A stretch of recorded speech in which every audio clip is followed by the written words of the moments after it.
Bonjour, aujourd'hui je suis avec Médoc, Cyril et Seb et c'est avec un immense plaisir que nous allons parler de Portal. Bienvenue dans Extra Life.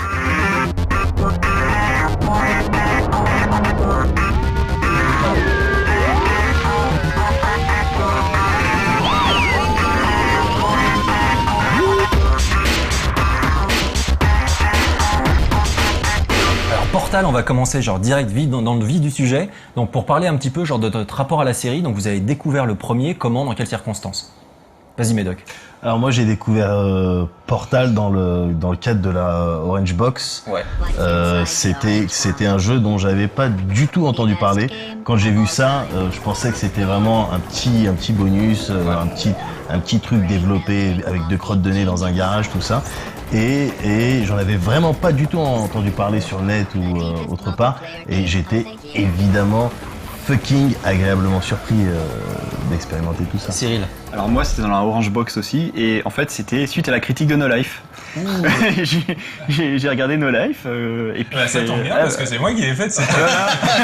Et j'ai fait ah mais c'est vachement bien. Du coup j'ai acheté la Orange Box et voilà et pour Portal principalement et après bon j'en ai profité aussi pour faire Half-Life 2 parce que j'y avais jamais joué vraiment avant. Ok, on expliquera le lien ensuite pour les gens qui connaissent pas avec Half-Life. Et toi Seb? Bah en fait moi je suivais un petit peu l'actu. Je savais qu'il y avait ce petit jeu qui allait être présent donc dans ce pack. La Orange Box, c'était un pack de jeux de Valve avec Half-Life 2 épisode 2, Team Fortress 2 très attendu, donc ces 2 titres, et puis Portal, le bonus Outsider. Et Portal, c'était un puzzle game qui était annoncé avec des vidéos promo où ils mettaient en jeu les impossibilités du moteur physique de Portal. Voilà, on place un portail d'un côté, un portail de l'autre, ils sont reliés par un tunnel quantique, on peut du coup passer à travers les murs, se retrouver de l'autre côté, tomber dans le vide, dans un portail, revenir au-dessus, et puis tomber en chute infinie, et prendre de l'inertie, et puis se propulser comme ça en changeant l'angle. C'était une grosse nouveauté, et on sentait qu'il y avait un gros potentiel de puzzle. Ce qu'on savait pas, c'est qu'en jouant au jeu, on allait sortir du cadre puzzle, et entrer dans une aventure, voilà, avec un vrai scénar, et une qualité d'écriture, de narration, et que ça allait être vraiment bien. Et c'était ça la grosse surprise. Ouais. Voilà, et il faut voir que c'est d'autant plus surprenant qu'en fait le scénario il tient en 2 lignes quoi, et tout est vraiment dans la qualité d'écriture des dialogues, enfin du monologue parce que le personnage qu'on joue ne parle pas. Il parle pas. Ça, c'est Valve. Et en fait Valve disait que si on regarde bien Portal, il y a quasiment rien. Les gens se souviennent souvent de la fin. Mais qu'en fait, c'est vrai, c'est juste des lignes de dialogue qui sont balancées comme ça. Il y a un dernier niveau qui est un peu plus grand. Mais globalement, le jeu se fait assez rapidement quand on le connaît. Et c'est un jeu qui est très court et voilà. Donc c'est assez surprenant. Et donc du coup, c'est rigolo parce que on a vu un petit peu un retour de la presse qui était pas toujours super positif, un petit peu mitigé, parce que les gens étaient complètement pris au dépourvu par ce jeu un petit peu sorti de nulle part, et c'est déjà arrivé auparavant, c'est Alex qui nous le rappelait, par exemple avec un titre comme Rez, qui avait été très très mal accueilli par pas mal d'organes de presse à l'époque, et c'est le cas un petit peu pour Portal. Donc comment est-ce que vous expliquez ça, vous? Il y a des gens qui se plantent. Pour moi, c'est passer de prise de recul. Ouais, mais la nouveauté, quand tu bosses dans un secteur comme le jeu vidéo, la presse, jeux vidéo, tout ça, je veux dire, normalement, c'est pas la nouveauté qui est censée te déstabiliser. Normalement. Donc, quand tu as affaire à un projet de ce style, a priori, quand t'es rédacteur, t'as assez d'expérience pour bien appréhender le truc et voir les points forts, tout ça. Donc, moi, ça relève du manque de recul, clairvoyance, de ce que tu veux. Petite contrainte matérielle, j'ai pas pu voir le vrai potentiel du jeu, et puis c'est dommage. C'était le cas d'ailleurs, une petite anecdote, c'était le cas avec Marcus qui avait joué au début, il avait joué quelques premiers niveaux, et je lui ai dit mais est-ce que tu as prévu de faire un chez Marcus sur Portal? Il m'a dit peut-être, c'est sympa et tout, je fais mais finis-le, et il a fini, et il m'a rappelé, il m'a fait ok je fais un chez Marcus sur Portal, donc il fallait le finir en fait. Est-ce que vous pouvez revenir un petit peu sur les origines du jeu? Alors ça je connais un petit peu, ça m'intéresse, figurez-vous, je me suis renseigné. Alors, à la base, donc, Portal, c'est dérivé d'un projet d'étudiants en école de jeux vidéo, donc une école appelée DigiPen aux États-Unis. Et c'est des étudiants qui avaient fait un petit jeu donc de fin d'études qui s'appelait Narbacular Drop, dans lequel on pouvait placer déjà un portail un portail d'un côté, un portail de l'autre, et passer à travers. Ce petit jeu, je l'avais saisi dans la critique de la Orange Box à l'époque. Donc vous pouvez voir, bon, c'était un jeu d'étudiants, ça mangeait pas de pain. Mais il se trouve que ces étudiants, ils ont pu le présenter à Gabe Newell, donc le patron de Valve. Et Gabe Newell a dit, bon ok, je vous embauche. Et on va voir ce qu'on fait, mais je vous embauche, venez bosser à Valve. Et donc voilà, ils ont pu réaliser Portal 1. Mais c'est pas tout. C'est pas tout, parce qu'il y avait ce moteur technique, cette créativité, ce principe venant des étudiants, mais il y avait aussi des écrivains qui ont fait tout le sel du jeu. Ça, à la base, c'est deux personnes qui avaient un site web satirique sur le jeu vidéo qui s'appelait Old Man Murray, qui est encore en ligne aujourd'hui. Donc c'est Chet Falizek que tu as interviewé, Mehdi, pour Portal 2, et Eric Wolpow. Donc ces deux personnes, mine de rien, ils étaient assez influents à l'époque. Alors à l'époque, c'est un petit moment, c'est au temps de Quake 2, de Sin, de Half-Life 1 aussi. C'était quoi? C'était le milieu des années 90, fin des années 90? Fin des années 90. Ouais. En fait, ils avaient développé une métrique d'originalité dans le FPS qui était le temps à la caisse. C'est-à-dire, quand tu lances un FPS, combien de temps s'écoule avant que tu trouves la première caisse dans le jeu? Parce que, à l'époque, le level design, c'était que des entrepôts. Et ça avait pris un peu l'industrie au dépourvu, et Valve, ils expliquent qu'ils avaient la pression parce que ils disaient, bon, attendez, faut pas mettre de caisse, faut pas mettre... Et finalement, ils ont dit, oh, on n'y arrive pas, bon, on va balancer une caisse dès le début, comme ça, c'est bon, on se dédouane là-dessus. Donc ces deux gars-là, ils étaient très forts, ils étaient respectés. D'ailleurs, Eric Wolpow, il s'est fait embaucher par Double Fine et il a bossé sur Psychonauts. Et donc, il a eu des prix pour son travail. Il est très très fort comme garçon. Et les deux, en 2005, ont été embauchés par Valve. Et Eric Wolpow a bossé sur Portal 1, Chet Falizek sur Left 4 Dead, c'est lui qui l'a écrit. Et ils ont bossé tous les deux sur Portal 2. Excellent. Donc voilà, il y a pas forcément de mystère. Ouais. C'est juste une confluence d'étudiants qui ont une super idée, de gens qui s'arrachent et d'écrivains qui sont très forts pour faire quelque chose d'inédit. Et ça marche. Sauf que, excuse-moi, ce sont les joueurs qui ont fait le succès de Portal. C'est pas du tout la promotion de Valve ou parce que eux-mêmes ne croyaient pas complètement au projet. Pour eux, c'était vraiment un bonus. Ils savaient pas trop comment le situer exactement, comment le communiquer dessus, tout simplement. Et puis même au niveau... Ils ont fait des progrès depuis. Au niveau, c'est sûr. Mais au niveau du jeu, de l'écriture du jeu, pour le scénar, enfin, au début, ils savaient pas exactement est-ce qu'on va lier Portal à l'univers de Half-Life. Est-ce que ça a un rapport? Est-ce qu'on va mettre du Black Mesa et compagnie? Et pour l'écriture, ils savaient pas exactement comment se positionner. Du coup, Eric, dont tu parlais tout à l'heure, on lui a confié, on lui a demandé d'écrire quelques trucs. Et à la base, il avait écrit quelques punchlines de GLaDOS. Ouais. Et ça avait fait rire la team, et donc on l'a encouragé dans ce truc-là. Il a continué d'écrire des punchlines, tout ça. Et c'est à partir de ces trucs-là que ils se sont rendus compte que, attends, mais ça peut faire une histoire en fait. Au début, ils étaient là, ils se disaient, faut peut-être qu'on rajoute un personnage humain, mais rajouter un personnage humain, ça prend du temps en termes de prod, de développement. C'est chiant. Tu dois faire la voix, tu dois faire la skin, tout ça. C'est chiant. Et ils se sont rendus compte qu'avec les punchlines, les petites phrases de GLaDOS qui t'accompagnaient dans chaque salle de test, bah attends, c'est bon là, on arrive à faire un bagarre, on arrive à faire un univers, un truc drôle, un truc qui marche, un truc qui immerge. Et c'est aussi de ça qu'ils sont partis. Effectivement, la qualité dans l'écriture joue beaucoup dans ce Alors pour résumer donc les liens entre Portal et Half-Life, en fait dans l'univers, Portal se situe dans l'univers de Half-Life. La boîte qui développe le complexe de test de Portal, Aperture Science, est la concurrente historique de Black Mesa, et ils sont toujours numéro 2 parce qu'ils sont très très mauvais en business en fait. Dans l'histoire de Portal, Aperture Science a découvert la technologie Portail un peu par hasard, et ils l'ont mentionné dans une réunion avec le gouvernement sans se rendre compte que ça pouvait être intéressant, et donc ils ont été ultra financés par le gouvernement, mais un peu par erreur, parce que c'était pas leur truc principal qu'ils voulaient développer. Et en fait, il y a des mentions croisées dans les jeux. Par exemple, dans Half-Life, on essaye de chercher un bateau qui appartient à Aperture Science qui s'appelle le Borealis. Dans Portal 2, il y a une salle cachée où on peut trouver un doc concernant ce bateau. C'était la grande réponse d'ailleurs à la question est-ce que Portal s'insère dans la timeline de Half-Life, ce qui n'était pas évident dans le 1. On savait que c'était l'univers, mais on savait pas où ça se positionnait dans la timeline. Il y a beaucoup de gens qui disaient oui, ils ont fait ça comme ça parce que c'est leur univers. Et non, en fait, oui, ça se positionne bien dans la timeline de Half-Life. Mais il n'y a pas plus que ça, parce que c'est quand même un terrain assez glissant, j'imagine, au niveau de l'écriture. Half-Life, bon, c'est une saga très importante dans le jeu vidéo et qui prend beaucoup de temps à arriver, hein, on peut le dire. Je pense qu'ils voulaient pas non plus mettre la pression de devoir respecter certaines choses par rapport à Portal. Et donc on sait que Portal 2 commence pas mal d'années après le 1. Et on n'en sait pas plus, on n'a pas de référence spécifique dans le temps. Donc ils ont essayé un peu de distancer les deux univers. Et donc du coup, avant de parler davantage de Portal 2, qu'est-ce qui s'est passé à la sortie de Portal 1 ? Je crois que donc, comme tu le disais, c'est les joueurs qui ont créé le phénomène, qui ont fait le succès du jeu. Et donc du coup, énormément de gens se sont appropriés en fait cet univers pour créer tout un tas de choses genre autour. Et je crois il y a eu du même.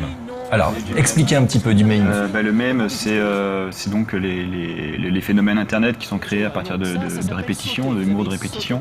Et dans Portal, il y avait la fameuse phrase "le gâteau est un mensonge", The cake is a lie, qui a été beaucoup repris sur le net. Donc c'est la phrase que ressortait GLaDOS, vous allez avoir du gâteau, finissez les niveaux, à la fin il y aura du gâteau, etc. Donc on attend le gâteau jusqu'à la fin. Et pourquoi on reprend cette phrase ? Parce que dans Portal, on est un rebelle contre la machine, et c'est un petit peu un signe pour s'identifier de la rébellion. Voilà. Du coup, donc il y a eu ça, et il y a eu le Companion Cube, ce qui n'était pas du tout prévu. Autant The Cake is a Lie, c'était vraiment de l'humour de répétition dans le jeu, mais le Companion Cube, donc c'est le cube qui a des petits cœurs dessus, qu'on a dans un niveau dans Portal 1. Et en fait, ils avaient fait ça, les designers, parce que ce cube, il fallait le prendre au début du niveau et se le trimballer jusqu'à la fin. Et ils se sont rendus compte pendant les tests de jouabilité que les joueurs ne le prenaient pas, en fait, ils le gardaient pas avec eux. Donc ils se retrouvaient à la fin, ils étaient bloqués. Et du coup, ils ont mis des petits cœurs dessus et ils se sont rendus compte que les joueurs le prenaient. Donc ils ont ils se sont dit ce cube est votre ami, prenez-le, il vous aime, il faut que vous l'aimiez. Et du coup, les joueurs quand ils faisaient les tests, ils prenaient le cube et ils se le gardaient jusqu'à la fin du niveau. Donc ils ont dit c'est génial, ça marche. Et à la fin, donc et GLaDOS, l'ennemi du jeu, te force à jeter le cube. À le jeter dans un incinérateur. D'ailleurs, ça donne un achievement d'ailleurs, donc voilà. Et après il y a eu des fonds d'écran dans les forums, des recréations de cubes en bois, de trucs. Et ils ont sorti, Valve avait sorti des petits cubes en peluche, des compagnons de cubes, et qui ont été vendus en 2 heures. Et ils ont dit plus tard que s'ils avaient su, ils en auraient fait plus. Donc, voilà. Du coup, Valve s'est réellement approprié un petit peu cet engouement pour le jeu. Il a communiqué sur Portal 2 de façon relativement subtile. Donc, est-ce que vous pouvez parler un petit peu de ça ? Et parce que là, ils ont poussé le truc assez loin quand même.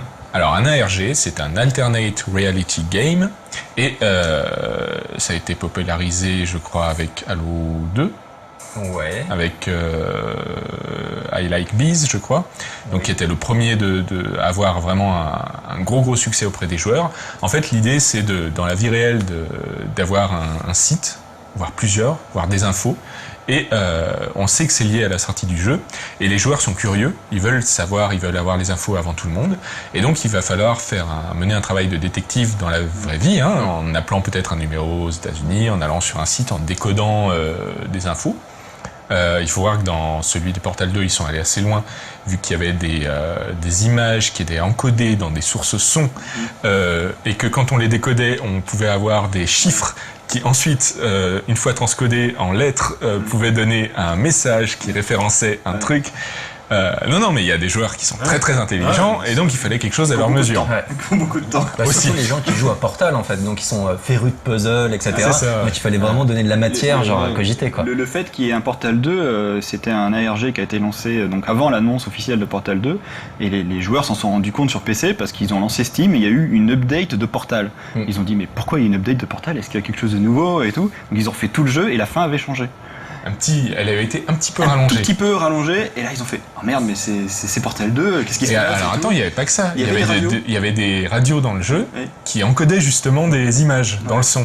À l'époque, les gens se doutaient pas qu'ils iraient à ce point-là, mais ça avait été vite trouvé. Tu peux nous expliquer, donc du coup ça se passait comment ça exactement, et comment tu pouvais décoder cette image? En fait, d'abord tu avais des radios dans le jeu qu'il fallait poser à des endroits précis dans les niveaux. D'ailleurs, c'est un challenge qui est assez intéressant pour ceux qui ont Portal 1, vous pouvez le faire encore. Et après, il y a un son qui sort de la radio, faut l'enregistrer, et c'est un protocole de radio amateur, je crois. Il suffit d'enregistrer le son et on peut le décoder avec des logiciels et ça donne des images. Donc ça donne des images c'est carrément hallucinant. Je trouve ça fabuleux. Et alors attends, ils sont allés encore plus loin, puisque sur PC, une fois qu'on est arrivé à un certain niveau dans la RG, ils ont lancé en fait une opération avec un pack de jeux indépendants.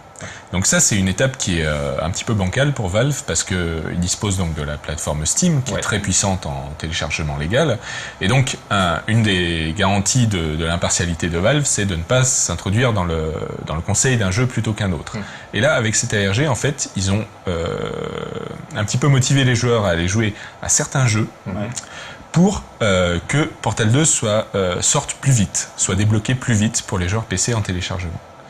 Donc, c'est un petit peu délicat, mais il faut voir que déjà, ces jeux, c'était uniquement des jeux indépendants. Donc c'était un petit peu pour la bonne cause, hein. Je pense que tout le monde est d'accord pour soutenir le jeu indépendant et la création. Ensuite, c'était des jeux qui étaient sortis depuis déjà un petit moment, et puis c'était aussi des jeux où les créateurs avaient joué le jeu en intégrant des mèmes de Portal 2, des idées de Portal 2, des choses... voilà, ils avaient des thématiques, voire des niveaux dédiés à Portal, spéciaux dans le jeu. Et on a vu une forte mobilisation des joueurs qui en pouvaient plus, qui voulaient jouer à Portal 2, et donc qui ont joué aux jeux indépendants pour débloquer Portal 2 plus vite. Je crois que les Américains, du coup, l'ont eu la veille du lancement. 10 heures plus tôt. Chaud, hein. Faut se battre pour ces 10 heures. C'était génial parce que t'avais, par exemple, Beat Trip Beat, où t'avais un niveau Portal, il y avait Super Meat Boy, je crois qu'il y avait GLaDOS qui faisait une apparition à un moment. Defense Grid. Des petits cubes, des petites références. Il y avait Rush qui est un espèce de puzzle game où il y a des indices, à un moment il y a la voix de GLaDOS qui apparaît qui fait « Oh, c'est trop facile !» Hop, les indices disparaissent. Et il y en a un où ils ont réenregistré avec la voix de GLaDOS une nouvelle version de la fameuse chanson de la fin de Portal 1, style live. Oui, tout à fait. Donc ils sont allés quand même assez loin. Maintenant, rapidement, on va passer à Portal 2, donc on va pas se refaire la critique que vous avez pu voir sur No Life, qui a été réalisé par Seb. On va plutôt parler de notre expérience, c'est-à-dire vous, quel était votre premier contact avec le jeu, genre qu'est-ce qui vous a surpris, comment vous avez joué à quelle version en premier, etc. Comment vous avez vécu le début de Portal 2. Alors, je dirais aussi ma version. Vous voulez commencer parce que t'as fait la critique. Alors, bon, ok. Portal 2, donc l'ARG, je réfléchais pour savoir quand est-ce que ça serait débloqué, d'accord. Donc ça a été débloqué en France vers 7h du mat. J'y étais. Ok. J'ai été levé plutôt exprès. Et puis voilà, j'ai pu le lancer, j'ai pu jouer avant de venir à No Life, genre 1h et demie, quelque chose comme ça. Je me rappelle plus exactement, mais le fait est que quand tu le lances, déjà ça fait du bien. Tu le lances et tu sais, t'es bien, tu vois. Et en plus, c'est drôle, c'est vraiment drôle. T'y joues et c'est pas courant les jeux vidéo qui te font vraiment rire devant ton écran. Vraiment. Au vieux point and click, LucasArts. Genre Island peut-être, et même donc t'as le plaisir de découvrir que c'est bien, le plaisir de découvrir que c'est drôle, donc ça a été ça ce premier contact. Tu rigoles, vraiment. Moi c'était la version PC, alors c'était juste après Seb, je me suis pas levé à 7h du matin. On a joué ensemble après pour la critique, la coop, mais donc moi j'ai joué sur PC sur Steam qui est sorti avant toutes les autres versions. Et moi la première impression que j'ai eue quand j'ai lancé le jeu, c'est donc il y a le menu qui apparaît et la musique qui est un cran bien au-dessus de ce qu'il y avait dans Portal 1. Là, je me c'est dis, pas le même genre de prod. et là, je me suis dit, ah ouais, grosse prod, bien. J'ai lancé le truc. Le jeu est beaucoup plus beau, même s'il utilise encore le moteur source qui commence à. Il est mis à jour source régulièrement, mais c'est sûr que c'est pas une bête graphique. C'est une telle performance technique, la gestion des portails, que de toute façon, genre visuellement, moi ça me plaît, cette espèce d'esthétique dépouillée. Et en fait, c'est même plus trop important. Ils ont atteint un niveau qui fait que, ok, c'est bien, ça pourrait être mieux, mais c'est bon. Mais moi, ce qui m'avait plu aussi, c'est que j'ai pas une machine super puissante chez moi et ça tournait au quart de poil, quoi. Le truc, je fais, super, je peux en profiter avec les détails à fond et tout. Et après, super drôle, vraiment très très bien. Donc après, c'était un peu dur. Ah merde, faut aller bosser et tout. C'est dur. Alors moi, j'ai joué à la version console PS3. Donc voilà, donc c'est le moment de m'envoyer des trucs dessus. Ok, alors t'as sur mes oreilles encore. J'ai beaucoup. Non, bah, j'ai c'est beaucoup joué. Donc ouais, bon bah voilà, bon. Voilà, donc ouais, PSN, non, ça fonctionne pas très bien. Mais ouais, donc je t'avoue que j'avais peur parce que le premier était tellement awesome, tellement puissant avec une fin, avec Still Alive, tout ça, que évidemment tu t'es tenté de te dire, les mecs ils vont essayer de reproduire la magie, mais trop tard, la magie elle a déjà été opérée c'est au casse-gueule premier. de faire une suite. C'est à un casse-gueule jeu parce que original. le principe des portails, ok, avec Portal 1 t'as ça, ouais, il t'éclate, c'est clair, t'es bien. Le 2, t'as toujours des portails, putain, qu'est-ce qu'ils vont trouver de nouveau pour me divertir, tu vois? Et ben non, en fait, ils y arrivent complètement. Et puis surtout, et comme tu le disais tout à l'heure, l'écriture, l'humour, c'est rare, c'est vraiment rare. Et je suis difficile, tu vois, je suis un comique de fin de repas, tu vois. Et donc c'est difficile de me faire rire dans un jeu vidéo. Et il y a des fois où j'avais mal aux côtes, les côtes flottantes, j'étais par terre parce que excellent. Donc moi j'ai joué à la version, j'ai joué à la version française, mais avec les voix américaines. Ah oui. Alors Voilà. effectivement, tu as le choix des voix, Ouais. des langues. Donc bien. Et la bonne surprise, c'est la VF. Ouais. Oui, La VF. Bah, j'y viens sur mon expérience. Bah, justement, moi, je l'ai fait sur 360, Portal 2, et j'ai fait uniquement pour l'instant, au moment où cette émission est tournée, la partie coop. Et donc, j'ai pas fait du coop en ligne, j'ai fait du coop en écran splitté. D'accord. Et franchement, c'est super drôle, ça marche très très bien. On n'a pas besoin d'utiliser du coup les petits indices contextuels, etc. Mais de temps en temps, on le fait pour pointer un endroit de la map, genre met un portail ici, etc. Il y a un petit côté compétition qui se met en place où tu essayes de faire toujours plus vite que l'autre, etc. D'essayer des trucs genre invraisemblables ou de le coincer, de le piéger. Donc tu as toute une dimension comme ça, genre coop qui est super bien utilisé. Et j'ai joué en français et la voix française est juste à mourir de rire.